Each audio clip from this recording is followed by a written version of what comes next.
మెదక్ జిల్లా నిజాంపేట మండల కేంద్రంలోని పలు విత్తన దుకాణాలను బుధవారం స్థానిక ఎస్ఐ సృజన, మండల వ్యవసాయాధికారి సోమలింగారెడ్డి ఆధ్వర్యంలో తనిఖీలు చేపట్టారు.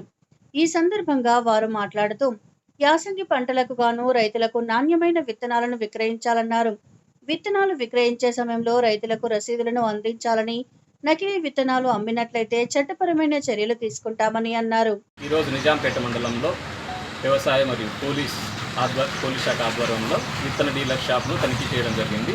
ఈ తనిఖీల ముఖ్య ఉద్దేశం ఏంటంటే ప్రతి రైతుకు కూడా నాణ్యమైన విత్తనం అందించాలనే ముఖ్య ఉద్దేశంతోనే ప్రతి డీలర్ షాప్లోనూ ఈరోజు తనిఖీలు నిర్వహించడం జరుగుతుంది. ఈ సందర్భంలో ప్రతి డీలర్ కూడా రైతుకు ఖచ్చితంగా నాణ్యమైన విత్తనాన్ని సప్లై చేసే విధంగా ఇన్స్ట్రక్షన్స్ ఇవ్వడం జరిగింది. వాళ్ళు ఖచ్చితంగా రైతు సంతకం తీసుకొని రైతుకు రసీదు ఇవ్వవలసిందిగా కూడా ఇన్స్ట్రక్షన్స్ ఇవ్వడం జరిగింది. అదేవిధంగా ప్రతి డీలర్ కూడా స్టాక్ బోర్డ్స్ని డిస్ప్లే చేయాలి. లైసెన్స్ ఖచ్చితంగా విధిగా ఉంటేనే వాళ్ళు వ్యాపారం లేకుంటే కఠిన చర్యలు తీసుకోబడతాయని ఎస్ఐఎం మేడం గారు మరియు గారు చెప్పడం జరిగింది.